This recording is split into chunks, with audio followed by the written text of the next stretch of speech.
in the city, something like that. So just to give you a quick briefing on my ATCF inputs, I didn't show you the entire model. I basically, everything highlighted in green was my input, and then the numbers that spit out I threw into my pari passu and preferred return models.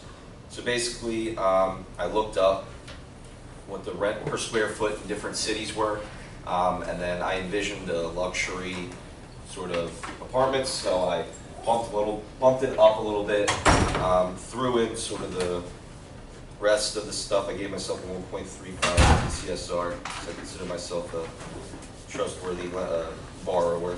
70% LTV, 30% equity. The normal gross over here, 27.5 because it's residential. And so then I also wanted to just show you real quick my deal structure, my fixed inputs. So here, my equity percentage. My developer equity, I put in the lowest amount, 10%. Investor A gave a 60% equity. Investor B, I gave a 30%.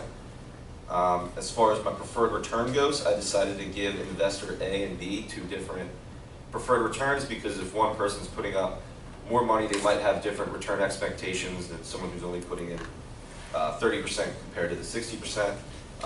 Leftover distribution, I somewhat kept it in line with my equity percentage. However, as the developer, I got greedy and gave myself a little extra off the top.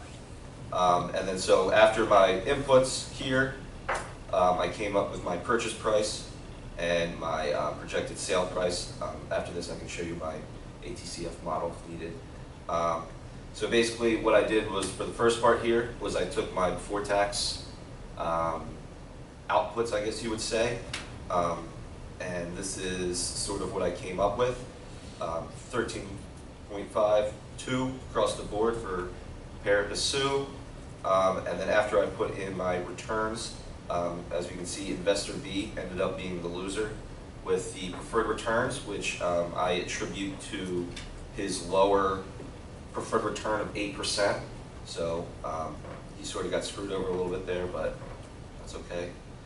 As a developer, like I said, I took a little bit extra off the top. We went up, and then obviously as investor A has the largest portion of equity and the highest preferred return, they went up a little bit. And then then I took my after-tax numbers from the ATCF model and threw it in. So as you can see, obviously your IRR is going to go down a little bit after you deduct all your expenses and whatnot, and taxes obviously. And then similarly, we brought it down here. I thought it was interesting how I actually got negative cash flows for the developer and investor here when it severely went down. I mean, they still went positive, basically just because of their reversions at the end of the day, but not ideal for the developer and especially the investor, who was well below their preferred return or hurdle rate in this instance. And then I can show you my models here.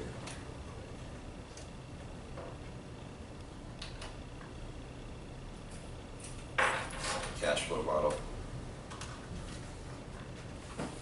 Basically, that's everything I showed you before. Here's sort of the breakdown as far as BTCF goes, ATCF, and then my remaining outputs.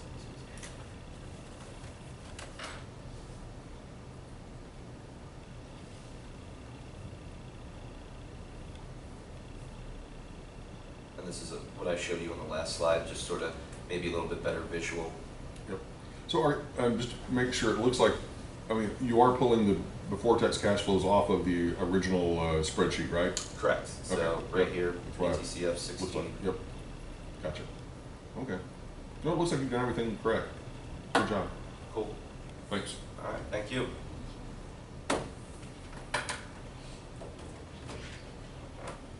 Okay. Next.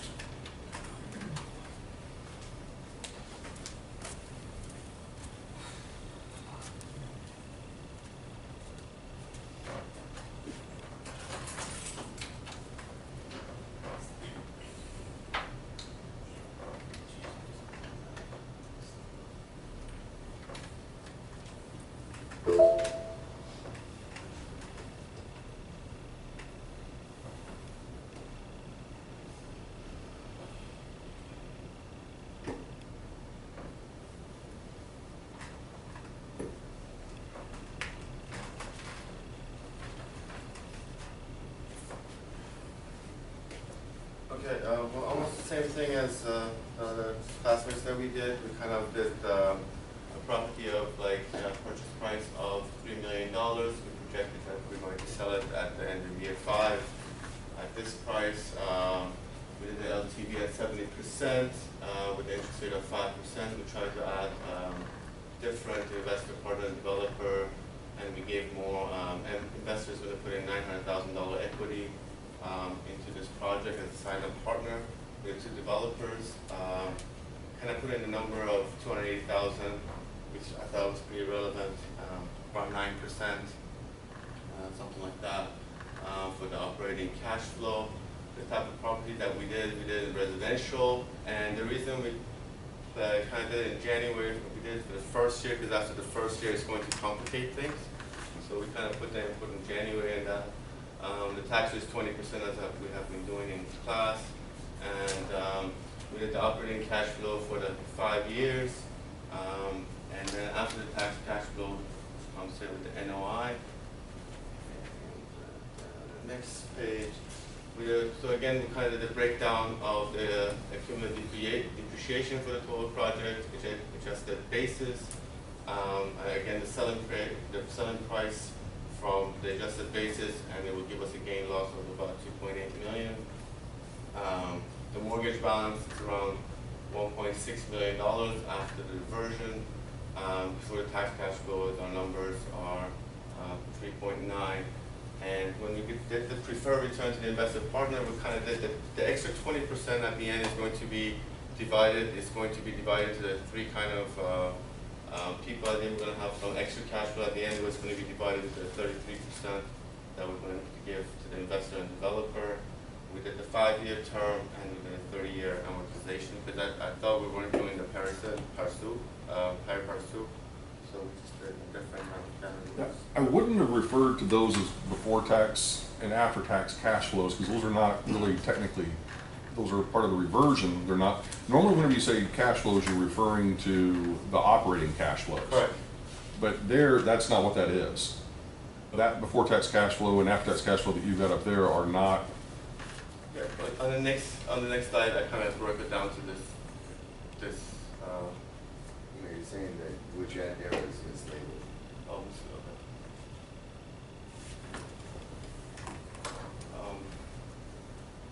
And at the end, we did the IRR for all the development for the 5 years for developer A, B, and investor, and the total project. Okay.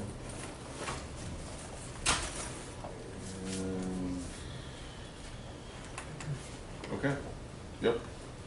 Thank you very much.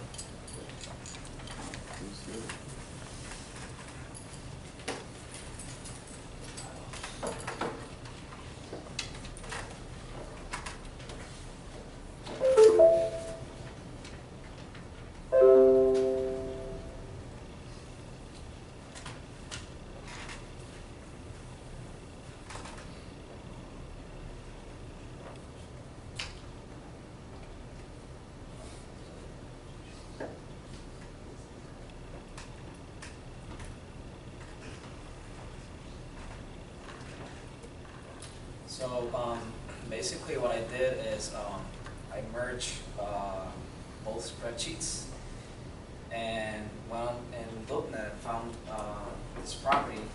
So I took the value from the website and plugged it in, and that's inputs. So every red number are obviously inputs, and I took the after-tax cash flow spreadsheet and added the table with the party pursued on an after-tax cash flow basis.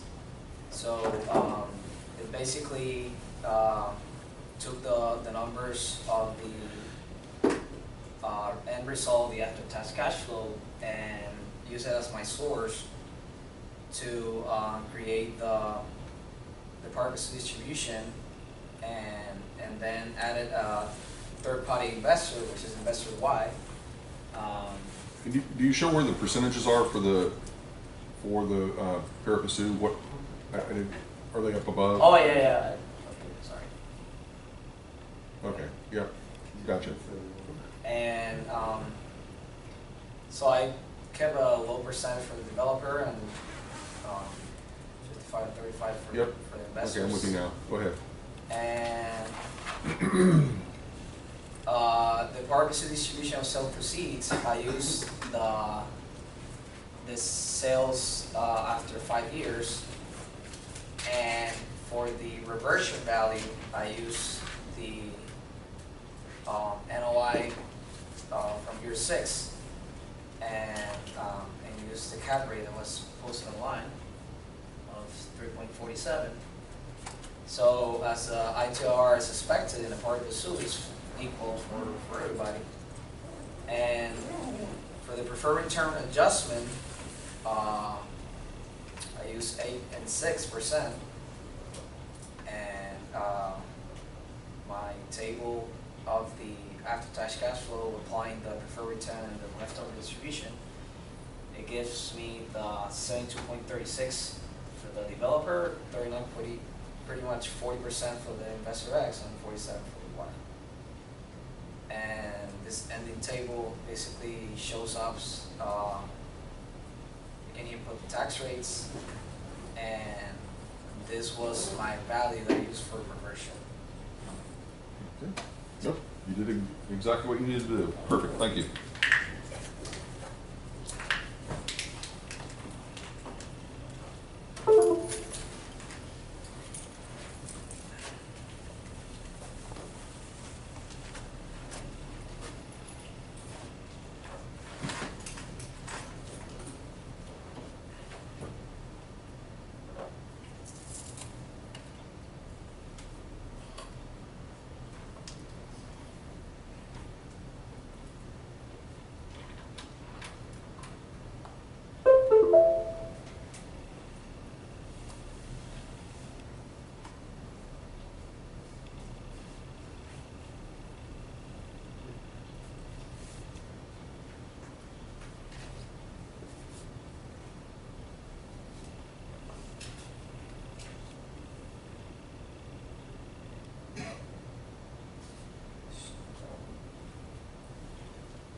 So I have basically an idea that I wanted to put together, and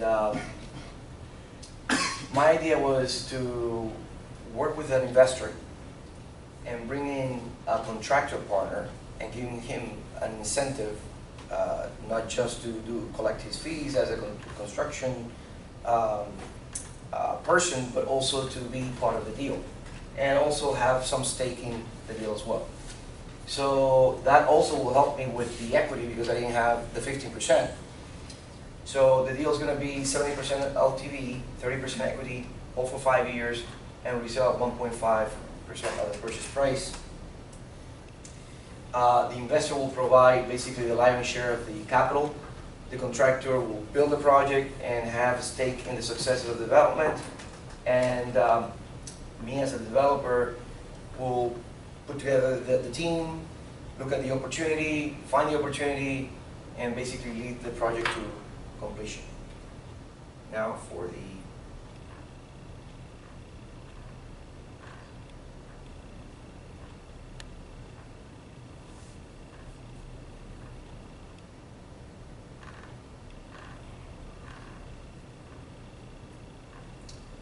deal structure.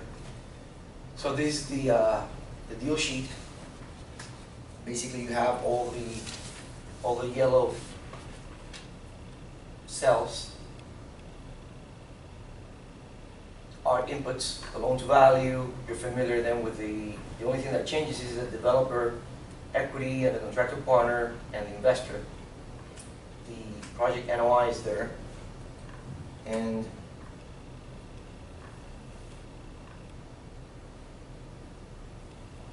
this deal number one with the Parapet Sioux and this is how the project breaks down. So if everyone gets everything that they put in, they will get exactly the same thing, and they will get exactly the same thing as the deal, which is $37.60 for the BT IRR, for tax IRR. Then I wanted to play with the idea of the investor getting an 8% preferred return and getting 50% of the profits of the project, and then having the other 50% being split between the developer and the contractor at different levels or different rates. So as you can see, it is 70, but then splits 35 and 15. And the reason why it does 35 and 15 is because 35 and 15 of the total project. Okay, instead, so it's basically 70% for the developer and 30% for the contractor of the 50%. And that 50% makes it 35 and 15. You see that 70, 30, 30, 35, 15 of the total. And I also play with the idea of what would happen if the investor had to require IRR. In this case, 12, I can play with that and change it just to test it. And as you can see here, without the required IRR for the investor, this is how it breaks down. The developer gets 78, the contractor gets 70, the investor gets 28, and the total project still remains at 37. Here you have BT IRR, the reversion, and then I also calculated the after-tax for the cash flows for every year, which are the same, and the reversion at the end. Now, once I fixed that the developer, I'm sorry, not the developer, the investor required an IRR of 12%, then I needed to figure out what would be the future value for that investor to get that IRR. And as you change that number, that red number is going to change. So in this case, the investor needs to get from the final reversion 178,130 with 55 cents. So when you plug all those numbers in, this is what happens. The developer goes up to 83, the contractor goes up to 75, the investor goes up to 25, the project still remains at 37. And one of the issues that I had was, when I was building it, is that the total project kept changing, and it didn't remain the same. And I realized that it was a mistake, and I needed to fix it. It took me a little while, and to figure it out. And then finally, you get the tax brackets. The yellows I can change as well. So if someone has a different tax bracket, I can play it in and it will play differently. And this is what they get at reversion, and what the IRRs after tax are, which are pretty healthy. So that is how I did it. Good job. I mean, one of the things that yours illustrates in comparison to some of the others, everybody attacked this a little bit differently, which I'm pleased, because I didn't, that's one of the reasons I kept it kind of open-ended, and gave you some relatively rough parameters. But I like the way that you approach this. I think it's definitely it's a little bit different than some of the others, but I think it works well. So good job. Thank you.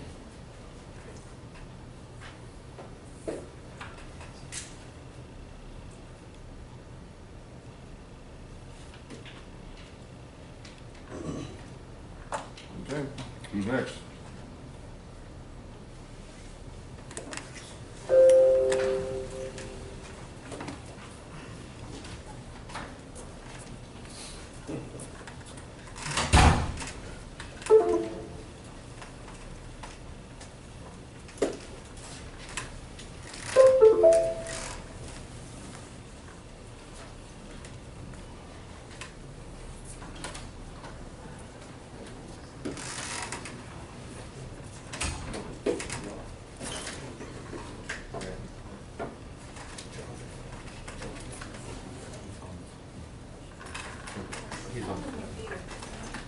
What?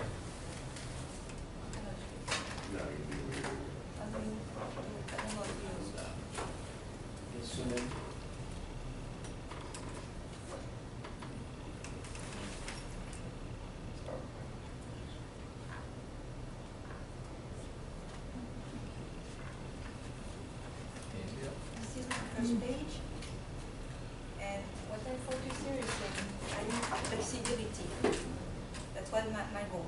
Not Okay. really the calculation, because we know to do it, we know the formula. So to me, it was more adding flexibility to the thing. So this is the page you will find, and this is the most important feature. You don't have to fill out everything, because the formula I use a lot of E, N, and more. So depending on what you put in, it's going to pick the right formula and the right numbers by itself. So let's say you can change the type of loan and make it interest-free, only interest. If you don't have the loan amount, you can put the loan ratio, you can put, whatever you have, you enter. So just, so on the financing, okay, so you have up there the type of loan and. I put regular for Okay, regular. loan. You cannot see, but on the Excel page, when you click on one of the cells, you have little message telling you put R or, what, yes, no. So, okay, I'm just trying to understand, so if you change that from R, is regular just a fully amortizing? R will be regular. But is that fully Interest and payment. interest and principal, or just Yes, interest only? interest and principal. Okay, so if you were to change that to, I will put like OI on the interest. Uh-huh. It will just calculate the interest. okay, so, I'm just making sure I'm understanding. So if you were to type up there, instead of R, you actually type in OI, then Yeah. it's automatically going to make Yes. the adjustment. Yes. Brilliant, okay, that's what I was trying to understand. Okay, thank you. And then year of operation, if you will enter 6, the table will go 6 column. If you enter 4, it will go 4 column. It will change in size depending Perfect. of your answer there. Okay, All right. The same for the investor. If you enter 3 investor, it's going to ask you 3 equity. If you enter 4, it will ask you for 4. So I try to work on that side of the work. And then once you finish with that, I'm sorry because I never use PowerPoint, so is that what you mean? How do you go to the other slide? Arrow. Yeah, but I don't see the mouse. I need an assistant. I'll know you can afford me. Oh, here. Start and change page. Just use the down arrow. Yeah, okay. Yeah. So this is the following page. Everything is done by itself. I don't need to say about it. It's like your work, like what you did. Everything is an image. but the bottom one is after tax, not before tax. Which one? The middle, right there in the middle of the yes, page? I made a mistake. Okay, No. no, okay, No, I made a mistake, you meant. After I change the title, but I Okay. copy and paste this thing and then look at my formulas and I Yep. forgot to change this. yep. That was a mistake. Okay, That's it. and, yeah, okay. Now, can you pull up your spreadsheet? I don't have it, but I sent to you. Oh, okay. Because I'm actually much more interested in your spreadsheet. In terms of what you did. It's a lot of if. Well, no, I understand. A lot of if. It's very long formula. Yeah, It's yeah, a lot yeah. of if. No, I love this. This is good. So is life. This is good. Okay, all right, great. Great job, thank you. Professor, do you want us to email you the Excel sheet? Yes. Because mine also, like the yellow ones, if you put the numbers, it will change. I can give you that too, Thank if you. you need. No, Okay. I'm good.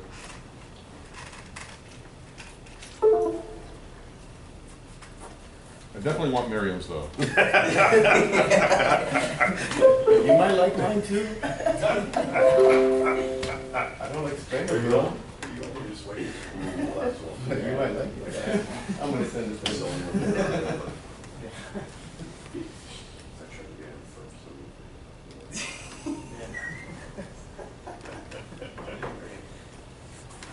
Good morning, Cass. Good morning, Diego. My mind is still not fully here. Just trying to zoom in on it, but I can't. So basically what I did was I focused more on the addition of having 2 developer partners and 2 investor partners. Pretty much the same model spreadsheet as for these. You can see the numbers. There's a purchase price of $4 million. Projected sale price is, at end of year 5.5 million. I went with a 75% loan to value ratio. Did a 6% interest rate. Equity percentage, of course, is 25%. So what I did was one developer, let's say I would have been that the developer partner 1 at 10%.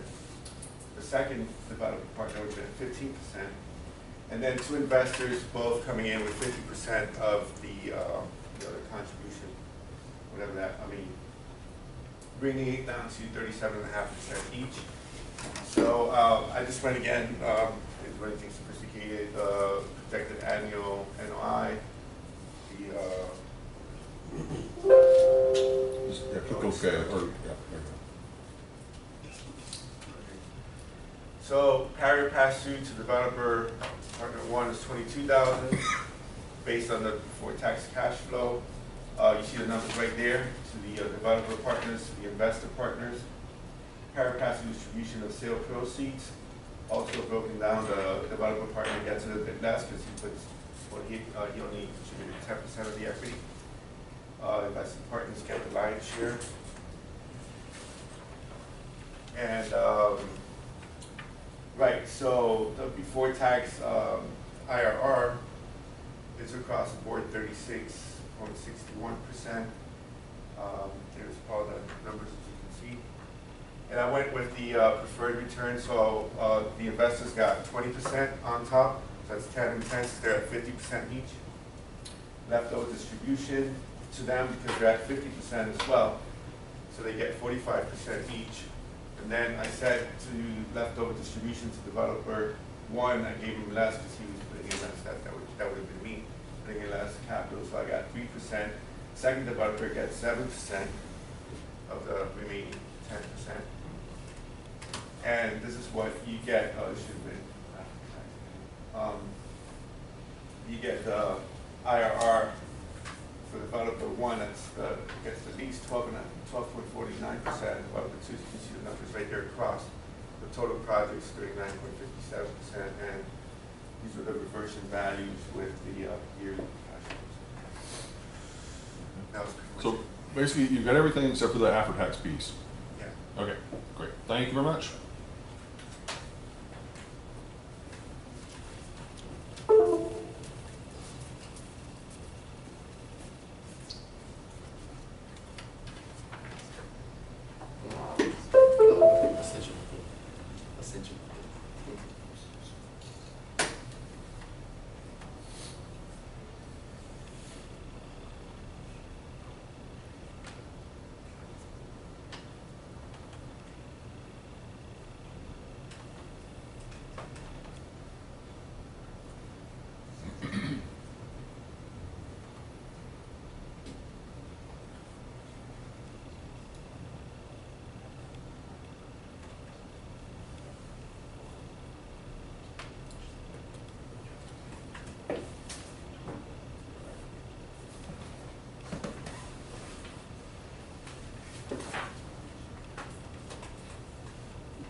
Hi, good morning. So basically, that's the password name, that's my name.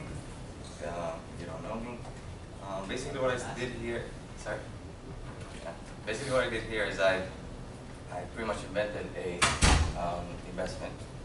And I looked at the fact that if I were to get out of this class, who can I go to possibly build a deal? So, what's the deal? 3 partners in the deal. We have A, it's an outside investor, someone that I might know who has big pockets. B, mom and dad. They've helped me in the process on my deals, so right now bring them in. And I would be the developer on the last part of the deal. So what we're going to look at is the in pari passu, and then in preferred rate for the outside investor. And the only one that's receiving the preferred is the outside investor, because since he's not family, it's the one you have to come here and I'll give you a little bit more. So, Oh. I don't know if you can see that very well. Come on. Really? Dr. Voorhees' favorite presentation slide. So I brought that up, but it's on the slide, but I'm gonna open it up. Yeah, please do. I wasn't sure how it's gonna look.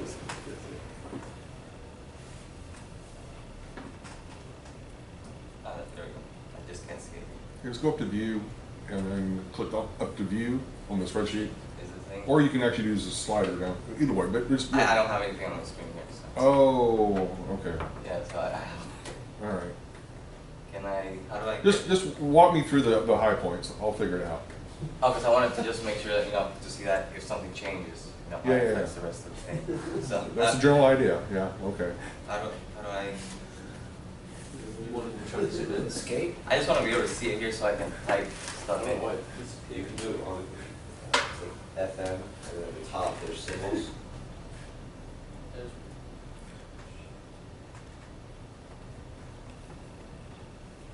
Is there a zoom in symbol at the very top row?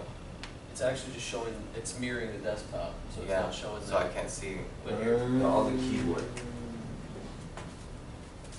If you hit FM, and that's the very top. Yes, too assistant.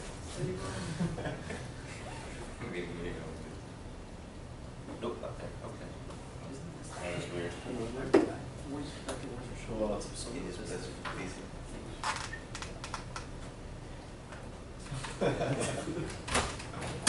Three Stooges up there. I tried, I tried. So, Yeah, no, man. Right after. It works in PowerPoint? there we go. Okay, I'm good.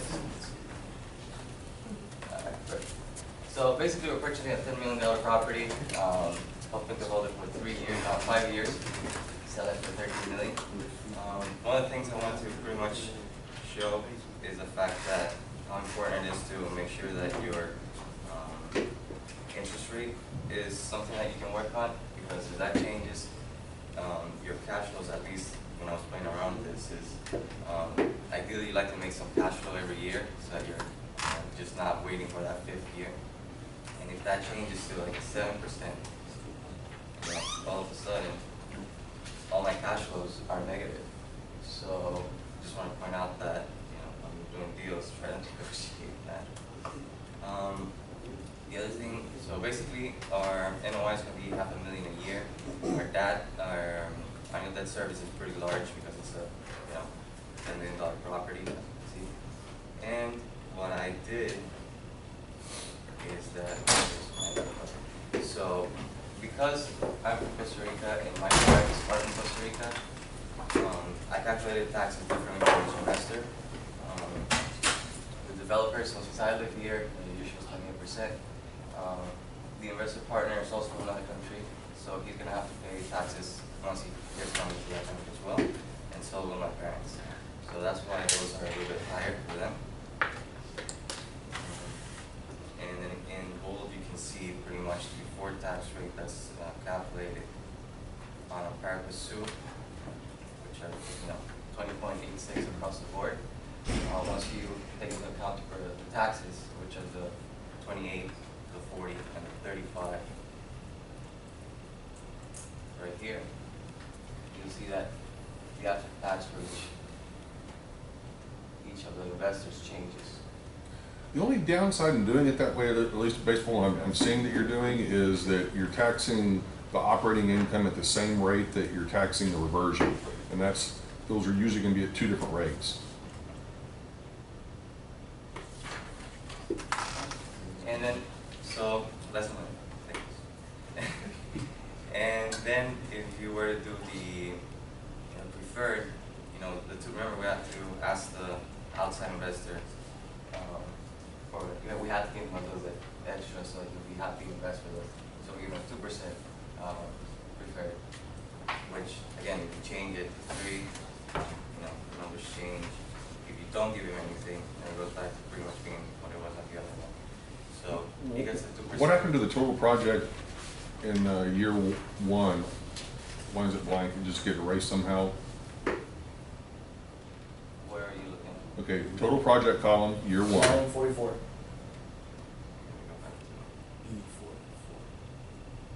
just need to. So just just copy need a the total again. body copy 45 and paste it.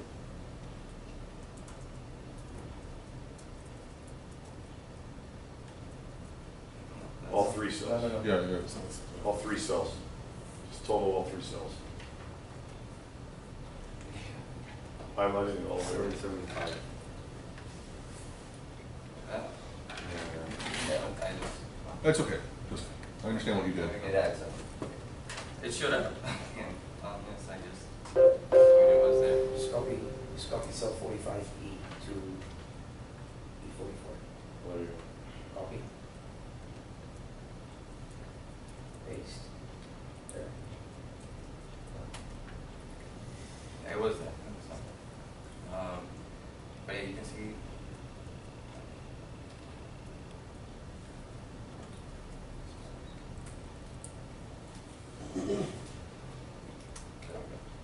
Okay, so you can see also based on the fact that he had, the main investor gets preferred, or one of the investors gets preferred. The before tax is going to change as well, and the after tax is going to be a little bit less as well. Okay. That's basically it. Good. Thank you very much.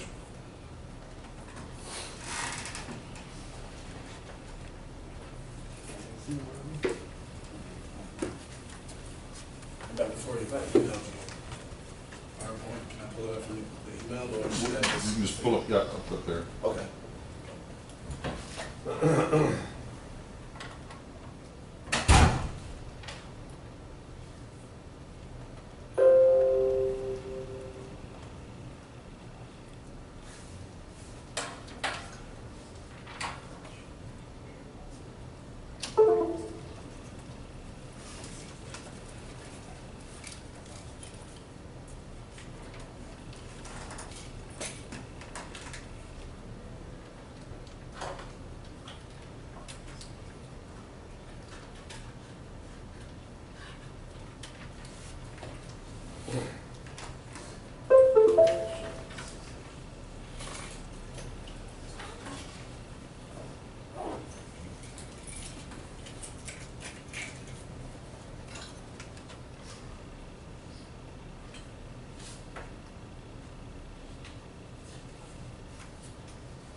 This is a deal that I put together, assuming that we did it on a 75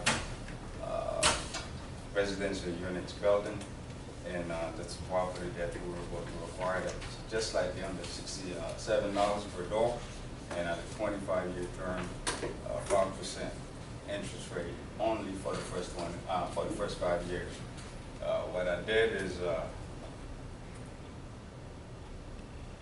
the deal structure, the purchase price again was $5 million, and we projected on the year 5 that we'll be able to sell the property or dispose of the property at $7 million. The LTV was 70% loan to value, and the developer, we had one developer and 2 equity investors, and they were each coming at 40% each.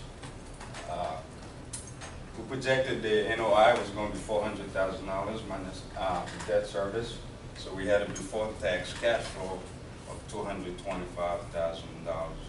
And when we distribute the pari passu, I believe the developer, the numbers here is stipulated.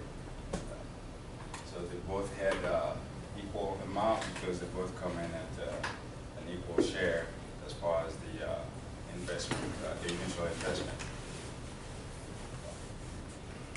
The cash flow that we have, as shown, shows that in year 1, where we were getting pari passu for the developer and the investors, and tells you about the total project with before tax cash flow of 29.8 throughout the whole project for both investors and the partners. And as far as the investors themselves, they both wanted a preferred return on their investment. So we were able to put it at 12.5. Again, they both come in at the same equity and the initial down payment of the property, and the rest was left over at 20, 30, and 40 to the developer. And in the end, we have a BTIR of 43.2, of the annual reversion rate of 1 million. 1.1 million for the developer, and 1.2 for each investor. Again, that was the year 1. The year 5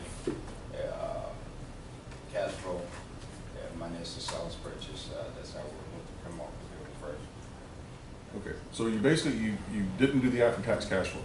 No, I didn't factor that in. Okay, all right, thank you. All right.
Fleming. This is a three-party deal structure. Let's get started. I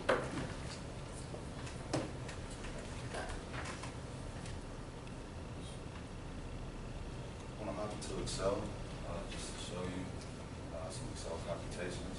The project purchase price was $21,855,433, as you can see here, and the projected sale price. Bruce, can you blow that up a little bit so I can see those numbers? Go to view, up there to view on the top row, and then just, or, there you go. Thank you. Everybody can see? Do I need to make it any bigger? It's good? All right. Project sale price at the end of year 5 was $27,476,756. The loan to value ratio was 80. I had an interest rate on the debt of 6.5%. It's an interest-only loan. The equity percentage that we have here broken down, 20% equity. Developer put in 30, investor 1 and 2 put in 35% each. Projected annual NOI on the bill is $1,912,500, and the projected debt service was $1,136,482, and it's an interest-only loan. And we got a before-tax cash flow of $776,017. All right, so the pari passu distribution of before-tax cash flows. The developer put in 30% equity, so they got, slide down. I'm sure you may get to this, but why do you have the two columns set up side by side? Oh, just when I was doing my computations, and so it made my spreadsheet work Okay. out. Yeah, Fair that's enough. all it was. All right. I'm sorry about that. It might be a little bit confusing for you guys.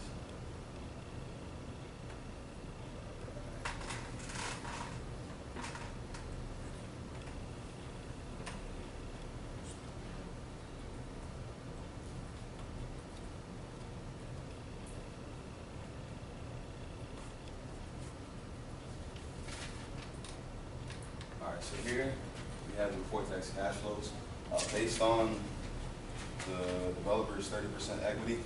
That was their initial outflow, and the same thing goes for investor one and investor two.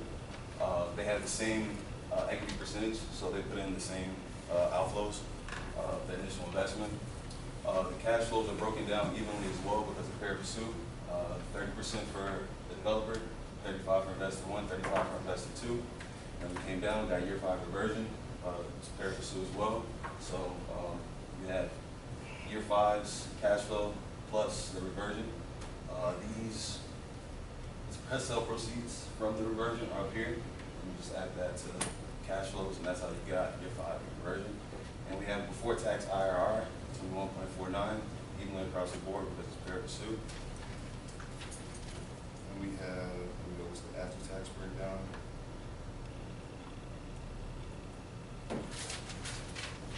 Their initial outflows are the same as well because of pari passu, but when it comes down to the cash flows, it changed up a little bit because of the tax rate. So how did you calculate the tax? Did you pull those, or I mean, did you use the same tax rate for all the different? Yes, they okay. all fell in the 33% tax rate Okay. based off the. And then so you just basically took the before tax and then applied the tax rate to get the after tax, or what did you? How did you come up with that? What I did was we had the after tax NOI. Yep. Or not after tax NOI, but NOI is not after tax. After tax cash flow, I'm sorry. Gotcha. Okay. After tax cash flow. If you look here, the tax subroutine for the investor, Yep. the tax Gotcha. subroutine for the developer. We had the interest only loan, depreciation. This is how I Yep. came to the Perfect. yearly depreciation. I understand now. Okay. All right. I'm with you. We can leave it here for now. So you subtracted out the interest depreciation, got taxable income. They had the same tax rate due to the income that the property produced. Well, the individual breakdown of their percentage of cash flows. Then you got the taxes payable, subtract that out from before tax cash flow, and you got the after tax cash flow. That's explaining all the different cash flows here. Yep. You see the breakdown. And then when you go back to the reversion, for the reversion, you had to take out, you had to get the recapture depreciation. The depreciation was right there, 375,932 multiplied by 5. Got this number here, 1,879,066. Multiply that by the tax rate of 25%, and we got the depreciation cost recovered at the end of year 5, which is $469,915. Capital gain calculation, the capital gain on the property was $5,621. $5,621,322. I'm sorry about that. And a capital gain of 20%, or capital gain tax rate of 20%, and you got the capital gain, the taxes payable, $1,124,264. And then reversion after capital gain was $4,497,058, and then reversion subtracting the capital gain and the cost recovery came to $4,027,144.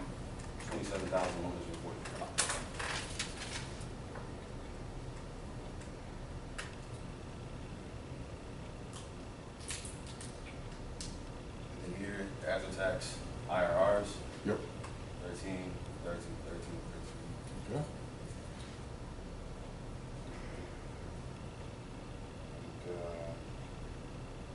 Preferred return.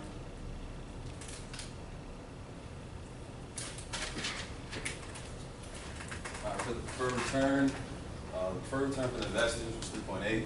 For both investors, and again, I'm sorry for having both of those, but for my Excel computations, I had two rows right there.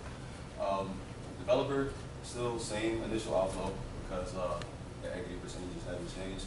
The leftover distribution to investor is 30, and well, to the investor,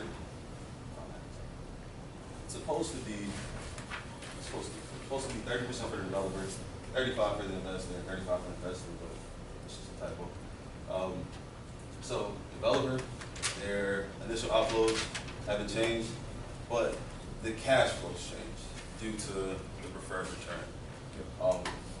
Same as year 5 plus the reversion, that also changed due to the preferred return, and we got a before tax IRR 34% for the investor, for the developer, 30 for the investor, 30 for the investor, because they have the same equity percentages and the same preferred return. And then total project is 31%.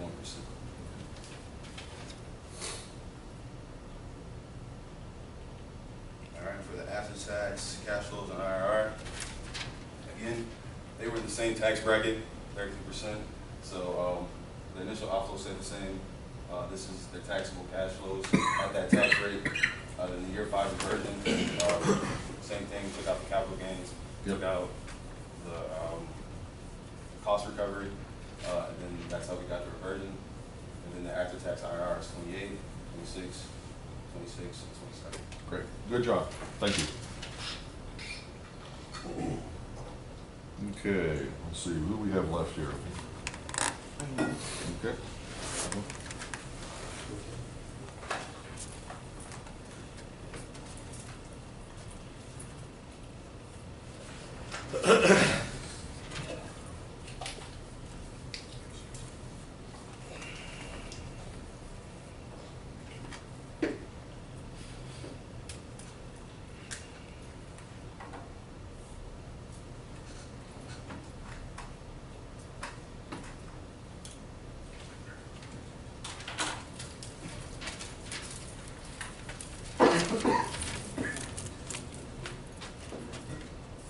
Push the button on that little box right by the computer up here. There's like a little switch box.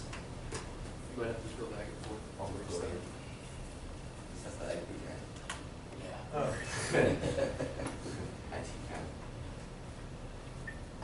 Maybe want to realize. It's no, I don't think.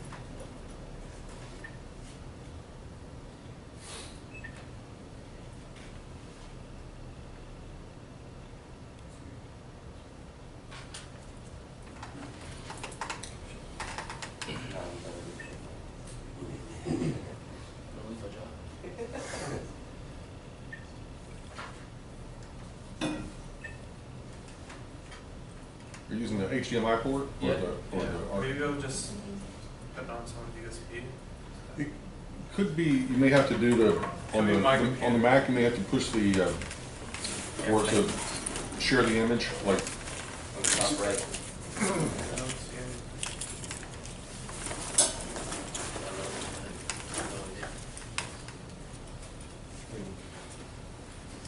Fire.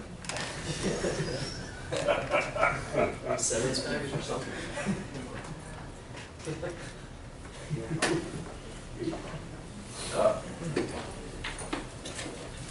a flash drive if you want. Yeah, Maybe we'll need it. maybe I'll let someone go before. That's okay. Go ahead, we'll take a 5-minute break. 16 gig, you know. I got $3. How do you measure your time?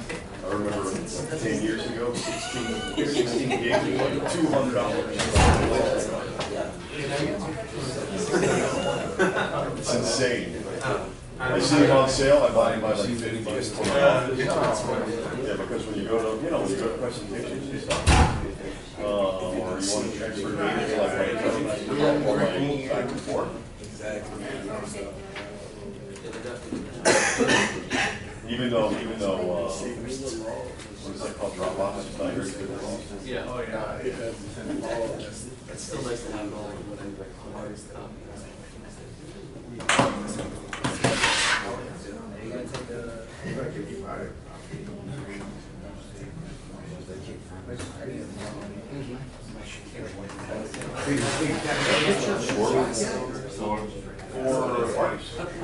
Neither. Thanks for all that.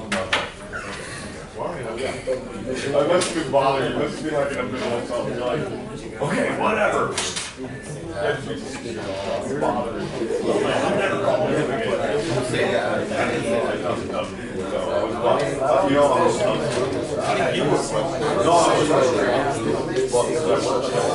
Only hours? Then I have this exam.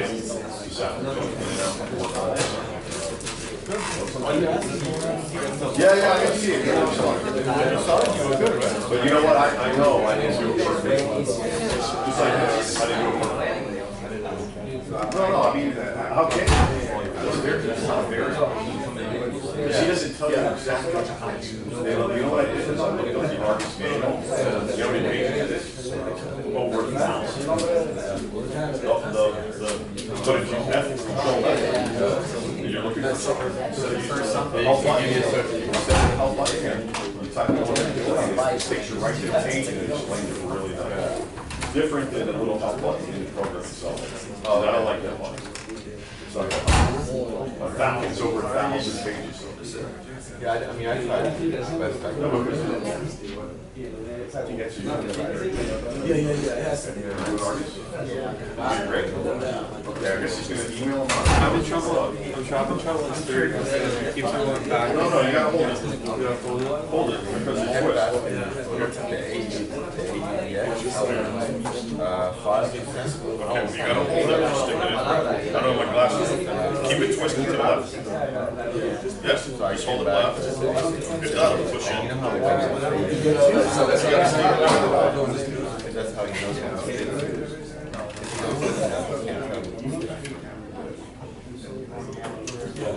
Hold on.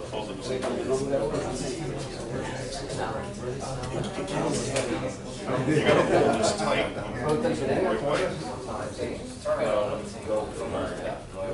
Oh no, that's the power. What are you trying to do? Get together. You gotta twist, you gotta keep it tight. If not, it'll untwist and push out. It's, you know, kind of. You got it? Yeah, thank you. Because if you go to insert it in the other, you gotta hold it tight. The round part. You'll be good, though. You got your real estate license. For the second time. Yeah, second chapter 11. No, I guess the second. That's like liens, mortgages, and all that stuff, you know. Oh, yeah. Still a whole book. Still got a whole book. It's a whole book. Yeah, that's what you was studying. I'm hoping I'll see you more. I'm hoping too. Yeah. I got it written down in 18 pages. Yeah, I typed it all. I actually wrote everything down again. Yeah, well, I retyped it because I can't read my own handwriting. So Oh, I mean, yeah. So that's just happened to you. He sends all of them, and all of this like. There you go.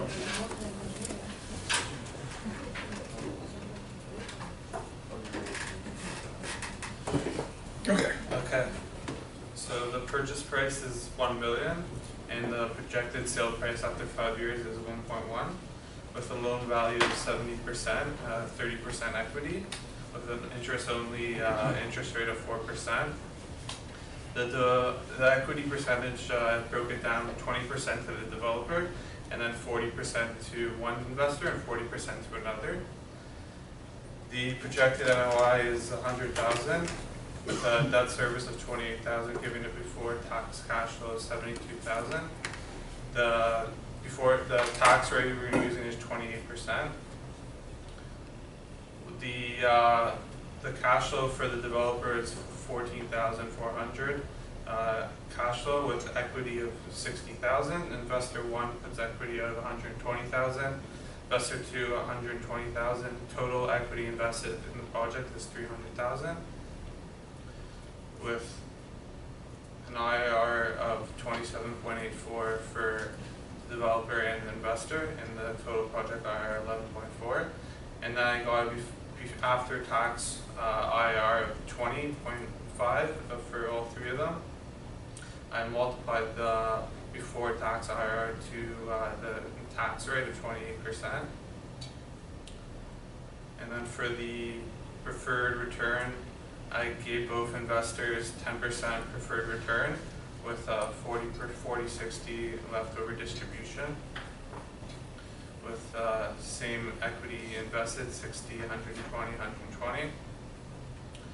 Giving before tax IRR of 65.72, 33.45, and 33.45.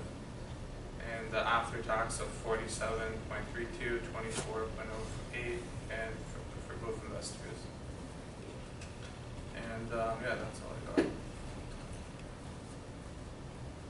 Okay, so I understand what you did, and I think you did obviously the extra investor okay, but for the taxes, the way that you did it, I understand why you did what you did, but you needed to obviously include the details from the after-tax cash flow model, where that you would have taken out depreciation, you would have also taken out the interest expense, and be able to get a more accurate number for what because just simply taking the before tax IRR and then applying the tax rate to that's not going to give you an accurate answer. It may get it somewhere close, but it's not really going to be an accurate representation. Plus, you're going to have a different tax rate for the reversion than you have on the actual operating cash flows.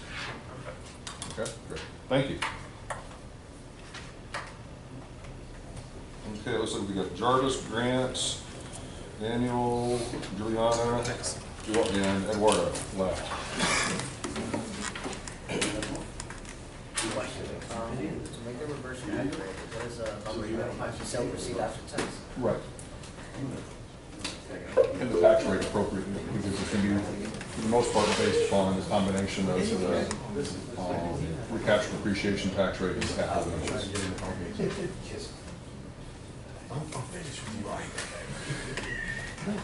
Because your recapture depreciation tax rate would be, let's say, 25% for your capital gain income, 15 or 20. I don't have it in front of me. I don't have it in front of me.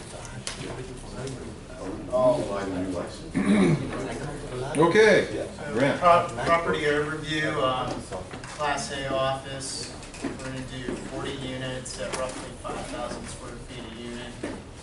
Total 200,000 square feet of rentable area at $35 a square foot per year. Vacancy rate of 10%, and we're going to do a monthly parking rate of 150 per unit.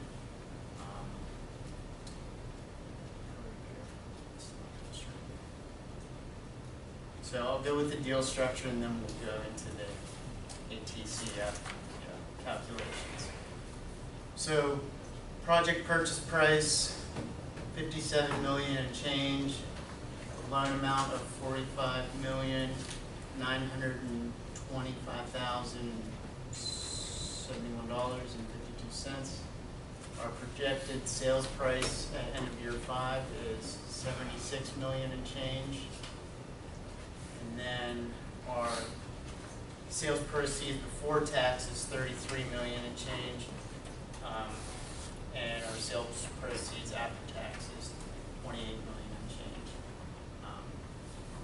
Where are you pulling all the information? Is that coming from your after-tax cash flow model? Yes, I'm just going over the highlights, and then we'll dive back into the calculations. So LTV ratio of 80%, 20% equity percentage in. We're going to have our development partner at 10%, and then 2 investor partners at 45 and 45. And then the total equity invested 11 million and change. And then, so we'll do the calculations and we'll come back to this. So I mentioned we have 200,000 square feet of rentable area at $35 a square foot per year. Our other income for the parking fees added up to 72,000 in total. Our 5% interest rate for our mortgage, 30-year loan term.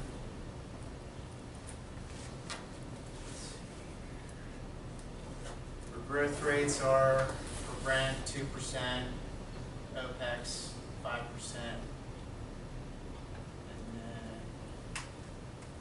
Improvements 85%, month placed in the service, month one.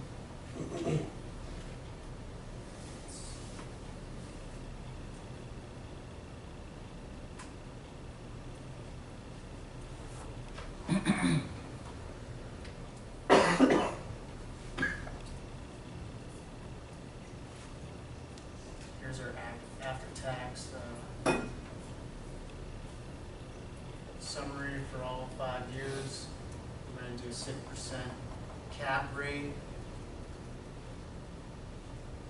Conversion value, sales price is right here, $76,133,514.82. And we get that by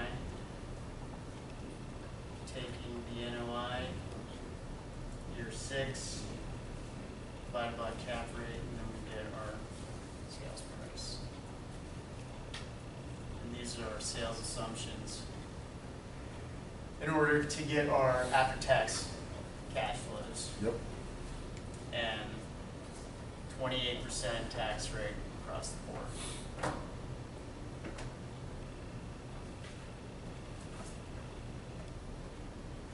And then this is our after-tax basis for all three partners. Well, looks like you did a great job. Thank you very much. Yep. Okay. We were down to Jarvis and Daniel, Giuliano, and Eduardo. Final 4. It's only Jarvis. It's only Jarvis.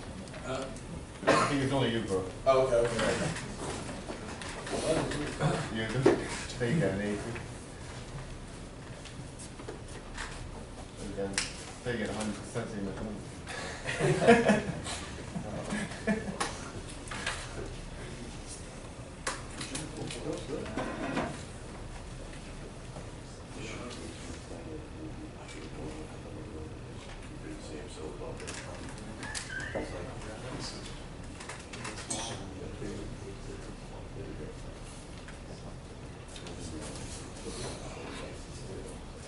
Are you going to go Eduardo?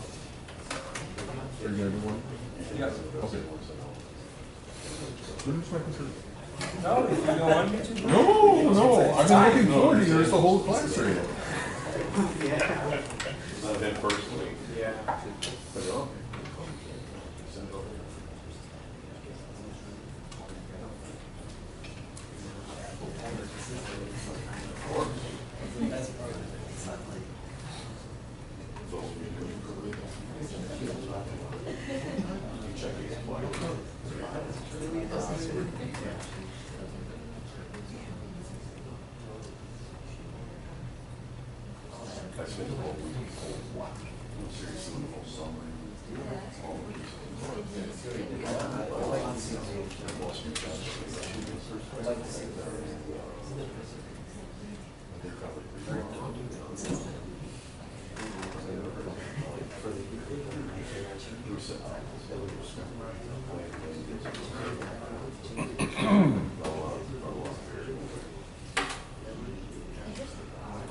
Okay, just out of curiosity, while we're waiting, how many people are going to be doing the comprehensive final? Okay, so 1, 2, 3, 4, 5, 6. Okay.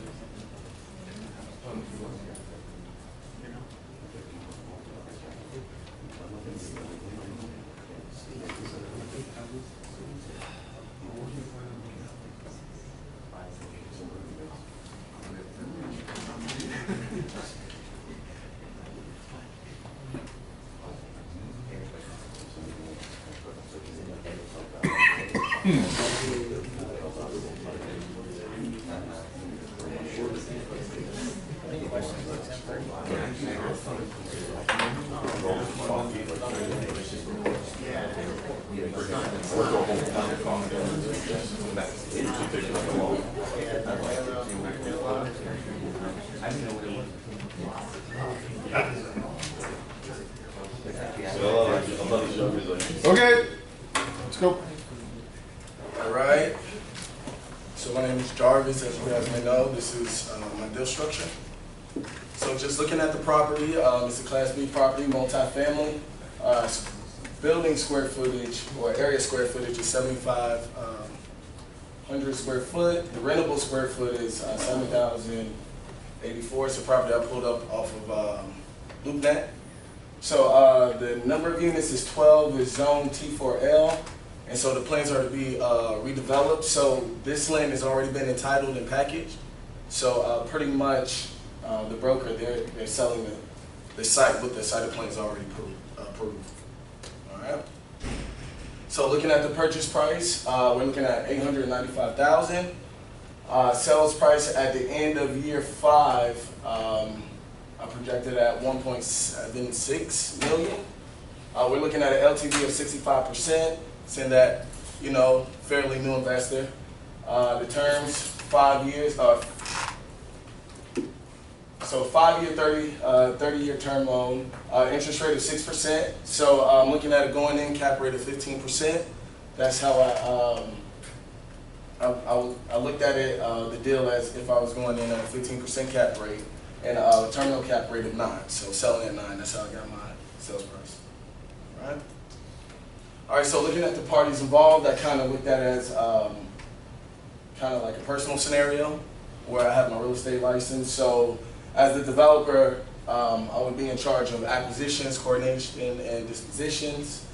My equity contribution would be 8%, which would come around up to around $25,000. Investor partner 1 would be a silent partner, the financier. Net equity contribution would be 90%, which comes up to $281,925.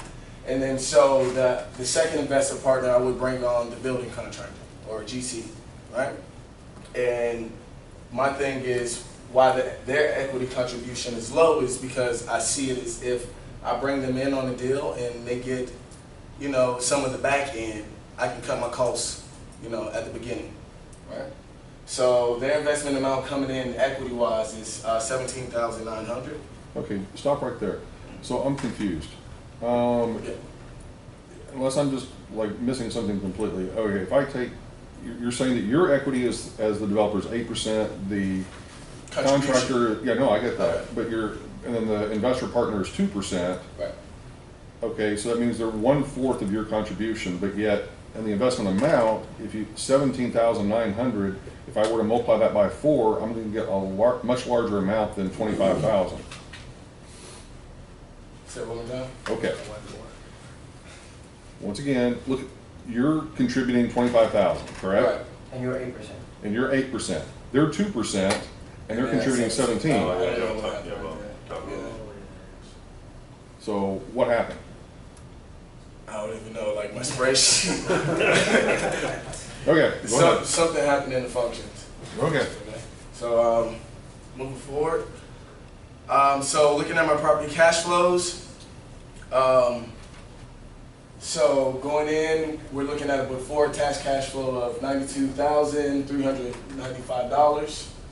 With taxes payable every year around $27,000, ranging to $28,000. So we're looking, and those are my after-tax cash flows at the end of those years. All right. So looking at the equity distribution scenario with the preferred return, I don't know what that 60. Never mind that 61,000 up there at the top left. So this is a scenario, where the investor partner 1 you know, they put down the most amount for the seed money, so they would get the preferred return of 10%. And then whatever's left over from there, it should be divided evenly among all three partners. So that's what we got at 33.3%. And so looking at my reversion proceeds at the end of year 5 at a 9% cap rate, this is what I have. Okay. And then and these are my cash flows throughout the year. Oh, okay. Yeah. So these are my cash flows. So looking at my before tax IRR, you know, the developer, like the numbers look crazy. You know, where my developer, he has a before tax IRR of 123%.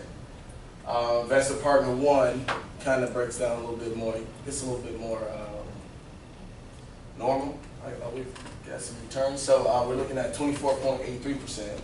And then for investor 2, which is my general contractor, they're looking at a return of 354%. And the reason those numbers are like up there like that is, again, I'm cutting construction costs also. So that's kind of the play that I'm trying to bring in. That's why his equity contribution is so low and his return is so high in the back end. Go back to your first slide, or second slide actually. Okay. Okay, I figured out what you did with the investment amount. That is wrong on that sheet, but I think it was like $6,000 on the subsequent sheet for the initial investment for the investment partner 2. But go back to your first sheet of acquisition. There we go. So explain to me, number 1, on the purchase price, what is that purchase price including? Because you're talking about construction, you're talking about... It's including the land in the building. Okay, so it is including the land in the building. Right. With the site plans already approved for the new project. Okay, and I guess, how is it that you're managing to have this large of a difference between what your selling price is at the end of year 5 versus what you're purchasing at? I mean, I understand, you know, the difference in the 2 cap rates, I get that, but at the same time, those are probably a bit bloated. Yeah, I figured that. I kind of. I mean, to me, something just doesn't smell right. Okay. I mean, what is it that, I mean, so you're buying the building with it already completely done at $895, yes or no? Right, so it's not, but with the plans to redevelop it to the 12 units. Okay. So land in. So it is going to be redeveloped between purchase and ultimate sale? Yes. Okay, so you didn't include that though. That's the reason why your return is so high, because you didn't include any of your redevelopment cost. Okay, so but what about bringing in are you saying that like soft costs or like hard costs? Well, hard costs. I'm thinking like bringing in because the contractor. The contractor's not going to just, you know, do their job for free. Right. Yeah. No, but they're having the equity contribution. So like I'm thinking as if I find a young GC, you know, that's willing to. Yeah, I don't think that's going to happen. No, not in the way that you described it. Okay. I mean, you're basically saying, okay, to the contractor, yeah, do all these renovations for me, and then 5 years from now, I'm going to basically pay you out. But they're receiving cash flows throughout the years also. Go back to their cash flows for a second.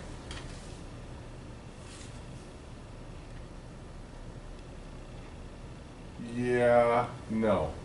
The cash flows they're receiving aren't going to, I mean, what are the actual construction redevelopment costs? No.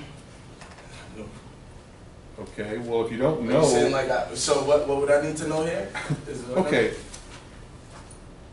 You understand what I'm saying. You're buying the building for whatever it is, $800-something thousand, and you're selling it 5 years later for whatever, you know, more than pretty much double that. Well, somewhere in that 5-year period, you're saying that the redevelopment is taking place, yes? Right. Okay, so there are going to have to be redevelopment costs. That redevelopment is not going to be free, so there have to be some construction costs that you're going to have to account for at some point. And my assumption is those are occurring at the beginning of all of this, so that would have really, what you should have done is included that as part of your initial outlay. Right. And now, whenever you do that, then that's obviously going to up your upfront cost and upfront expenses, so that ultimately that reversion price is going to be a heck of a lot lower, or not lower, but it's going to, the return is going to be a heck of a lot lower. Okay. So pretty much it was just the construction costs. And That's going to be a big part of it, yeah. Okay. All right. Okay, great, thank you. All right.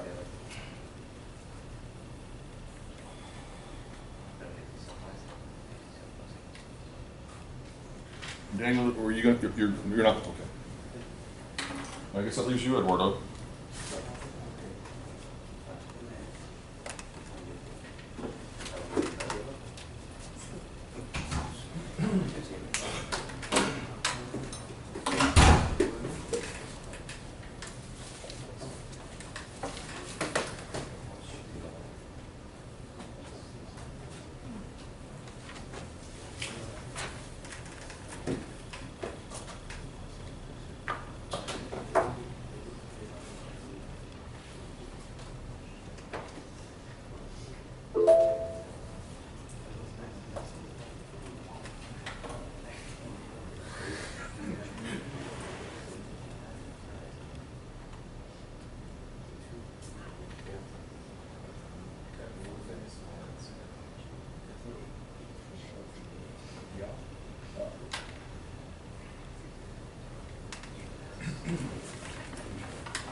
Okay, so I started with the same numbers we had in class. The first thing that I wanted to do was to include the second investor, and I could do it like really simple, like with just one number it's possible to calculate the rest, because, for example, we have 50% here. This one is gonna be 50%. Just subtracting 100 by, of course, what this investor is making, and this investor we have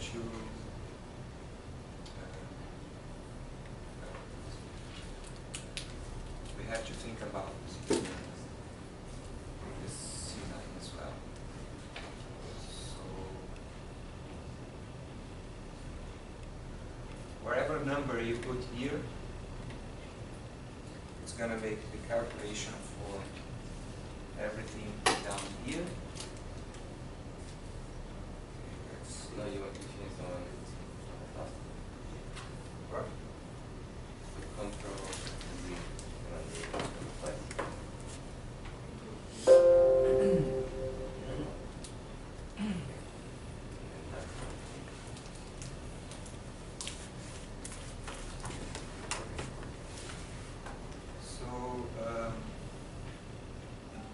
We can see here if we change the amount of the investor to, it's going to change here as well.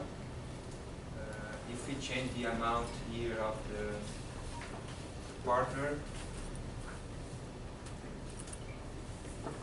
it's going to change all the amount as well, but the total project is going to, of course, remain the same. Okay, so it was possible to calculate before tax. So the difference from the before tax and the after tax is the tax payable. So I went to the other spreadsheet to get the tax payable with our NOI in 500,000. So I got the tax payable and I came back to the deal structure. And you linked the two spreadsheets together? Yes. And then I was able to calculate the after tax, because here it's Yep. already with the, and of course if you change the amount of the developer, let's say 30%.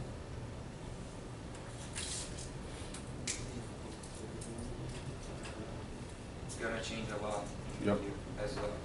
So, no, what about the reversion? What'd you do in the reversion? The reversion, I just I get the same from the before tax, but I calculate the tax payable. You didn't go through and do the whole subroutine of calculating the No, the capital. I did not. Sorry. Eduardo. Okay, all right. And then here is the same. Sorry for that. I'm so disappointed. All right. we have law finals. Sorry. Okay. So, all right, great. Thank you very much. So, what are the two winners today? Were Miriam and Ken. Now, most people didn't get to see Ken. Actually, Ken, can you do yours again? Yes. Ken was the very first one, and it was really good. I mean, Miriam and Ken did an excellent job. Now, I'm assuming Miriam's is awesome, but I didn't see her spreadsheets. But I'm looking forward to the spreadsheets. But Ken did what I would call a perfect job. Thank you. So, The job was great.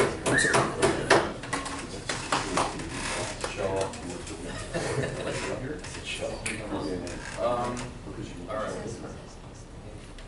So really what I did was I just took the two spreadsheets that Dr. Corey sent and I kind of just tweaked them. I used the upper portion of the after-tax model.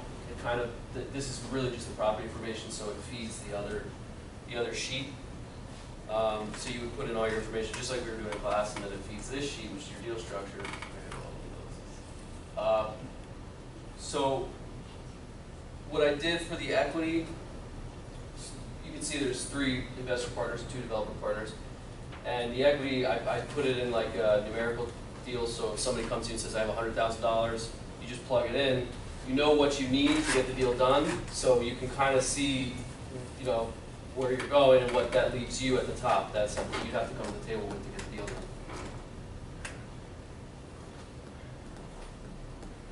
And the rest is really all just the way the sheet was. I added the partners, so for the before tax cash flows, let me get to the one here. I mean, it's the same formula as Dr. Forey had on there, I just threw in, where is it? I just threw in the extra investors.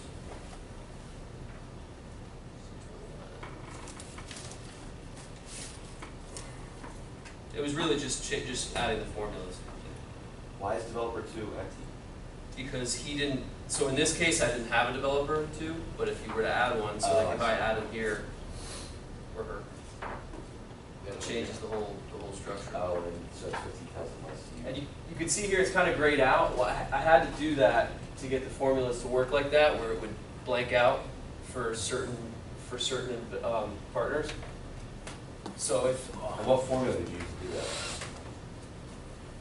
Oh, yeah. if state. Yeah, so if it's greater than 0, then it's going to be one of those, the cash flow that it's referring to. If it's 0 or less, or in this case if it's just 0, then it won't have anything in the fields. So this is the preferred rate. It's the same thing. You can, switch it up. So put that 1 at 8%. Change everything for you. And then with the leftover, so if you had a developer here, you'd obviously be negotiating with the developer what he wants. So if the second developer wanted 20%, it would automatically change your leftover distribution. And then for the taxable income, this is just the taxable income from the project, and then that's distributed to the partners based on the equity they brought to the table. And then I've got this is like the tax rate chart. So you would fill this in, obviously, depending on what everybody's tax rate is. And the way I did it is, so if you're an active partner, it's the same in like if you manage your own property and you're an active manager, you're going to get taxed at your income tax rate for those cash flows. If you just invest money, that's basically a dividend, and that would be considered a capital gains tax. So that's the same thing here, it's like an if-then statement, so if yes, if they're active, yes, then it gets taxed at the income tax rate. If it's no, then it gets taxed at the capital gains rate. So I made all three investors a silent, basically it's an absentee partner. Absolutely beautiful.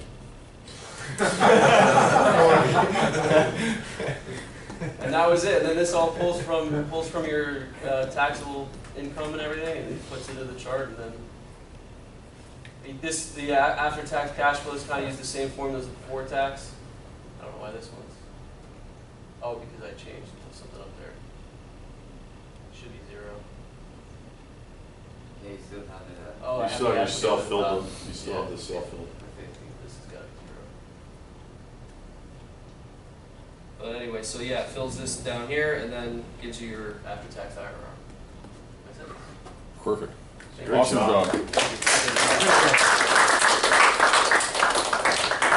Okay, it is 9:49, so we are right on schedule.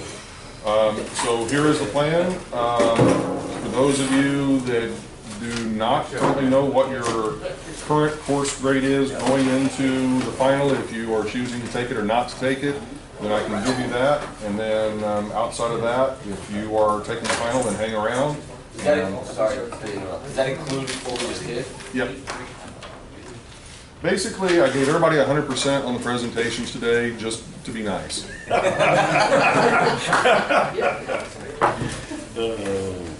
If you did their presentations. So much. Okay. Let's see here.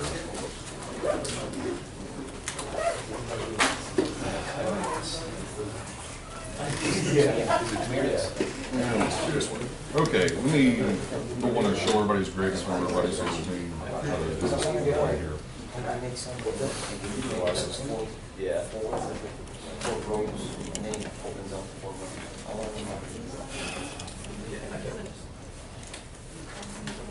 Okay, the grade I'm giving you is the grade going into the final.